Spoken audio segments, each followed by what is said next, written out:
Okay. Jnana Yoga, The Path of Knowledge, Chapter 11. The Cosmos, the Macrocosm. Delivered in New York, 19th January 1896. The flowers that we see all around us are beautiful. Beautiful is the rising of the morning sun.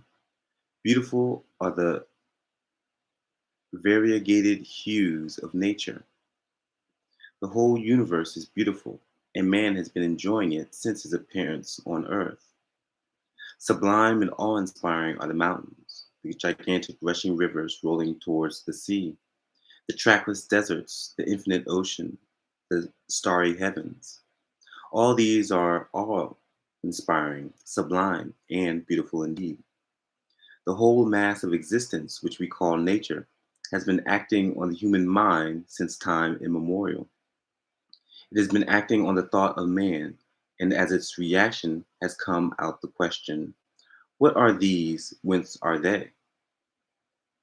As far back as the time of the oldest portion of that most ancient human composition, the Vedas, we find the same question asked: whence is this? When there was neither aught nor naught, and darkness was hidden in darkness, who projected this universe? How? Who knows the secret? And the question has come down to us at the present time. Millions of attempts have been made to answer it, yet millions of times it will have to be answered again. It is not that each answer was a failure. Every answer to this question contained a part of truth, and this truth gathers strength as time rolls on. I will try to present before you the outline of the answer that I've gathered from the ancient philosophers of India, in harmony with modern knowledge. We find that in the oldest of questions, a few points had been already solved. The first is that there was a time when there was neither aught nor naught, when this world did not exist. Our Mother Earth, with the seas and oceans, the rivers and mountains, cities and villages, human races, animals, plants, birds, and planets and luminaries, all this infinite variety of creation had no existence. Are we sure of that? We will try to trace how this conclusion is arrived at. What does man see around him? Take a little plant. He puts a seed in the ground, and later he finds a plant peep out, lift itself slowly above the ground, and grow, till it becomes a gigantic tree. Then it dies, leaving only the seed. It completes the circle. It comes out of the seed, becomes the tree, and ends in the seed again. Look at a bird, how from the egg it springs, lives its life, and then dies, leaving other eggs, seeds of future birds. So with the animals, so with man. Everything in nature begins, as it were, from certain seeds, certain rudiments, certain fine forms, and becomes grosser and grosser, and develops, going on that way for a certain time, and then again goes back to that fine form and subsides. The raindrop in which the beautiful sunbeam is played was drawn in the form of vapor from the ocean, went far away into the air, and reached a region where it changed into water and dropped down on its present form, in its present form, to be converted into vapor again. So with everything in nature by which we are surrounded, we know that the huge mountains are being worked upon by glaciers and rivers, which are slowly but surely pounding them and pulverizing them into sand that drifts away into the ocean where it settles down on its bed, layer after layer, becoming hard as rocks, once more to be heaped up into the mountains of a future generation. Again, they will be pounded and pulverized, and thus the course goes on. From sand rise these mountains, unto sand they go.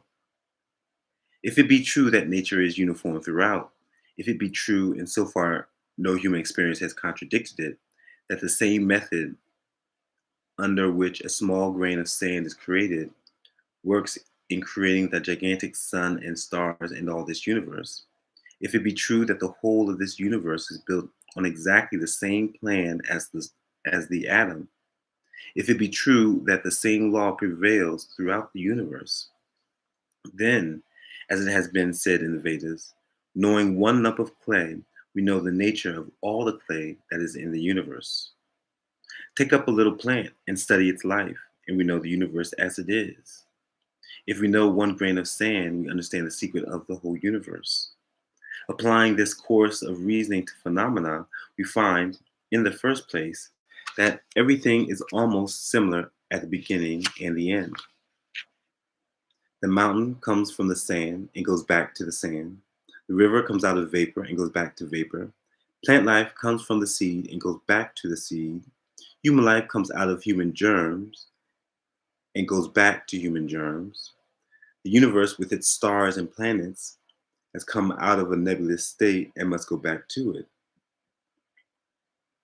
What do we learn from this? That the manifested or the grosser state is the effect, and the finer state, the cause. Thousands of years ago, it was demonstrated by Kapila, the great father of all philosophy, that destruction means going back to the cause. If this table here is destroyed, it will go back to its cause, to those fine forms and particles which, combined, made this form which we call a table. If a man dies, he will go back to the elements which gave him his body. If this earth dies, it will go back to the elements which gave it form.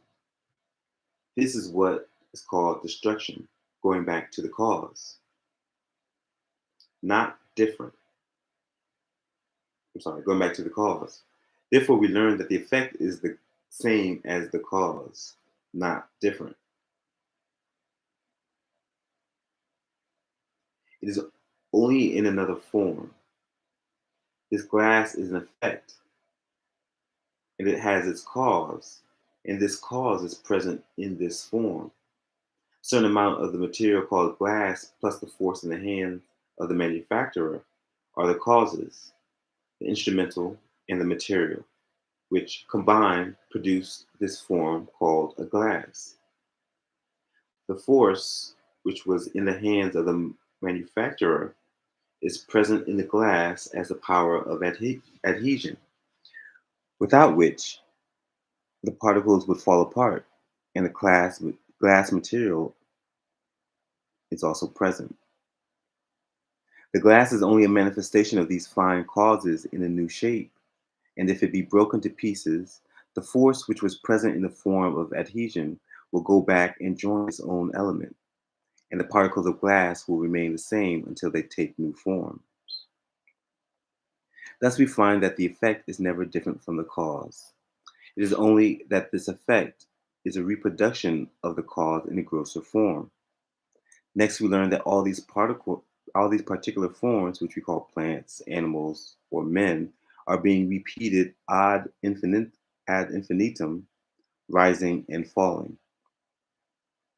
The seed produces the tree produces the seed, which again comes up as another tree, and so on and so on. There is no end to it. Water drops, rolls down the mountains into the oceans, and rise again as vapor. Go back to the mountains and again down to the ocean. So, rising and falling, the cycle goes on. So, with all lives, so with all existence that we can see, feel, hear, or imagine. Everything that is within the bounds of our knowledge is proceeding in the same way, like breathing in and breathing out in the human body. Everything in creation goes on in this form, one wave rising, another falling, rising again, falling again. Each wave has as its hollow, each hollow has its, each wave has its hollow, each hollow has its wave. The same law must apply to the universe taken as a whole because of its uniformity. This universe must be resolved into its causes. The sun, moon, stars, and earth, the body and mind, everything in this universe must return to their finer causes, disappear, be destroyed, as it were.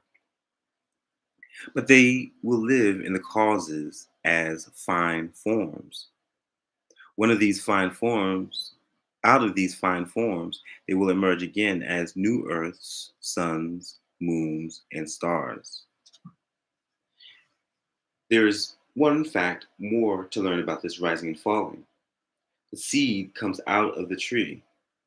It does not immediately become a tree, but has a period of inactivity, or rather, a period of very fine, unmanifested action. The seed has to work for some time beneath the soil. It breaks into pieces, degenerates as it were, and regeneration comes out of that degeneration. In the beginning, the whole of this universe has to work likewise for a period in that minute form, unseen and unmanifested, which is called chaos. And out of that comes a new projection. The whole period of one manifestation of this universe, it's going down into the finer form, remaining there for some time and coming out again, is in Sanskrit called a kalpa, or a cycle. Next comes a very important question, especially for modern times. We see that the finer forms develop slowly and slowly and gradually becomes grosser and grosser. We have seen that the cause is the same as the effect, and the effect is only the cause in another form. Therefore, this whole universe cannot be produced out of nothing. Nothing comes without a cause, and the cause is the effect in another form. Out of what has this universe been produced then? From a preceding fine universe. Out of what has men been produced? The preceding fine form. Out of what has the tree been produced? Out of the seed. The whole of the tree was there in the seed, comes out and becomes manifest. So, the whole of this universe has been created out of this very universe existing in a minute form. It has been made manifest now. It will go back to that minute form and again will be made manifest. And now we find that the fine forms slowly come out and become grosser and grosser until they reach their limit. And when they reach their limit, they go back further and further, becoming finer and finer again. This coming out of the fine and becoming gross, simply changing the arrangements of its parts, as it were, is what in modern times called evolution.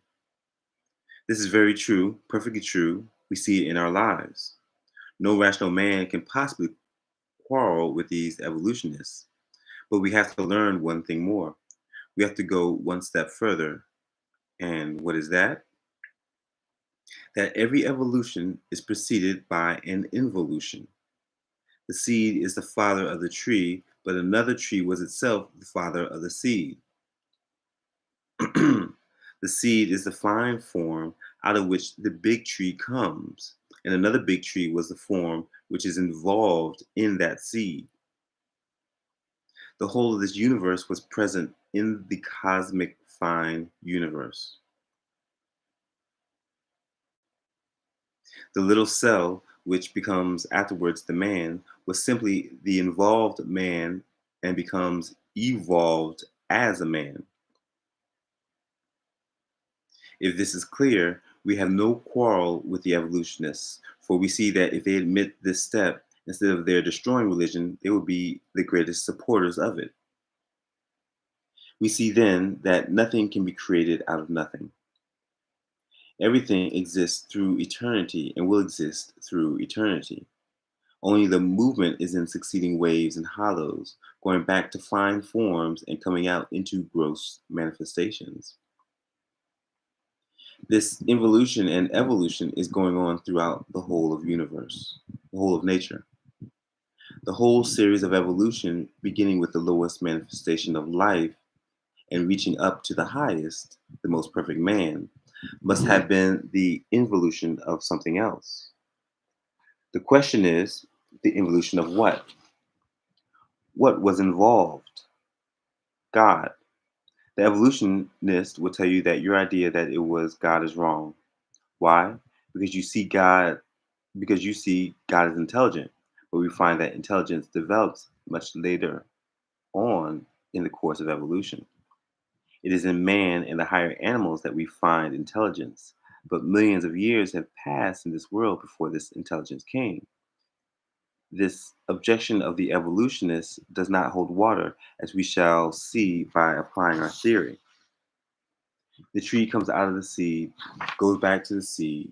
The beginning and the end are the same. The earth comes out of its cause and returns to it. We know that if we can find the beginning, we can find the end. E converso. If we find the end, we can find the beginning. If that is so, take this whole evolutionary series from the protoplasm at one end to the perfect man at the other, and this whole series is one life. In the end, we find the perfect man, so in the beginning, it must have been the same.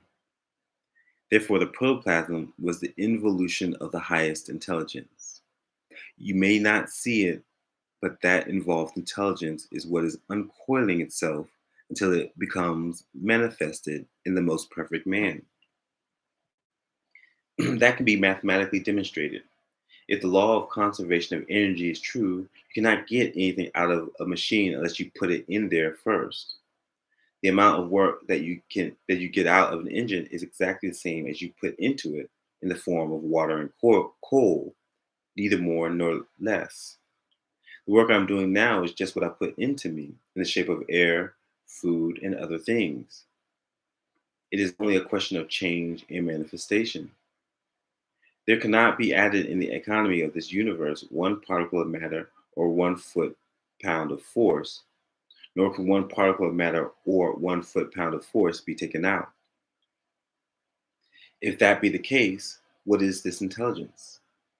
If it was not present in the protoplasm, it must have come all of a sudden, something coming out of nothing, which is absurd. It, therefore, follows absolutely that the perfect man, the free man, the God man, who has gone beyond the laws of nature and transcended everything, who has no more to go through this process of evolution, through birth and death, that man called the Christ man by the Christians, and the Buddha man by the Buddhists, and the free by the yogis, that perfect man who is at one end of the chain of evolution was involved in the cell of protoplasm, which is at the other end of the same chain. Applying the same reason to the whole of the universe, we see that the intelligence must be the Lord of creation, the cause. What is the most evolved notion that man has of this universe? It is intelligence, the adjustment of part to part, the display of intelligence, of which the ancient design theory was an attempt at expression. The beginning was, therefore, intelligence. At the beginning, that intelligence becomes involved, and in the end, that intelligence gets evolved. The sum total of the intelligence displayed in the universe must, therefore, be the involved universal intelligence unfolding itself. This universal intelligence is what we call God. Call it by any other name is absolutely certain that in the beginning there is that infinite cosmic intelligence. This cosmic intelligence gets involved and evolves itself until it becomes the perfect man, the Christ man, the Buddha man. Then it goes back to its own source. That is why all the scriptures say, in him we live and move and have our being. That is why all the scriptures preach that we come from God and go back to God. Do not be frightened by theological terms. If terms frighten you, you are not fit to be philosophers. This cosmic intelligence is what the theologians call God. I've been asked many times, why do you use that old word, God? Because it is the best word for our purpose. You cannot find a better word than that. Because All the hopes, aspirations, and happiness of humanity have been centered in that word. It is impossible now to change the word. Words like these were first coined by great saints who realized their import and understood their meaning. But as they become current in society, ignorant people take these words, and the result is that they lose their spirit and glory. The word God has been used from time immemorial, and the idea of this cosmic intelligence and all that is great and holy is associated with it. Do you mean to say that because some fool says it is not all right, we should throw it away? Another man may come and say, "Take my word," and another again, "Take my word." So there will be no end to foolish words. Use the old word, only use it in the true spirit. Cleanse it of superstition and realize fully what this great ancient word means. If you understand the power of the laws of association, you will know that these words are associated with innumerable, majestic, and powerful ideas. They have been used and worshipped by millions of human souls and associated by them with all that is highest and best, all that is rational, all that is lovable, and all that is great and grand in human nature. And they come as suggestions of these associations and cannot be given up. If I tried to express all these by only telling you that God created the universe, it would have conveyed no meaning to you.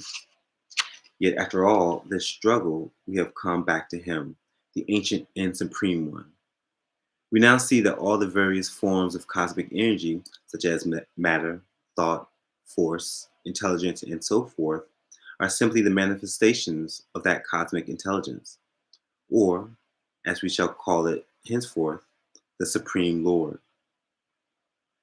Everything that you see, feel, or hear, the whole universe is His creation, or to be a little more accurate, is His projection, or to be still more accurate, is the Lord Himself. It is He who is shining as the sun and the stars. He is the Mother Earth. He is the ocean himself. He comes as gentle showers. He is the gentle air that we breathe in, and He it is who is working as force in the body. He is the speech that is uttered. He is the man who is talking. He is the audience that is here. He is the platform on which I stand. He is the light that enables me to see your faces. It is all He. He Himself is both the material and the efficient cause of this universe.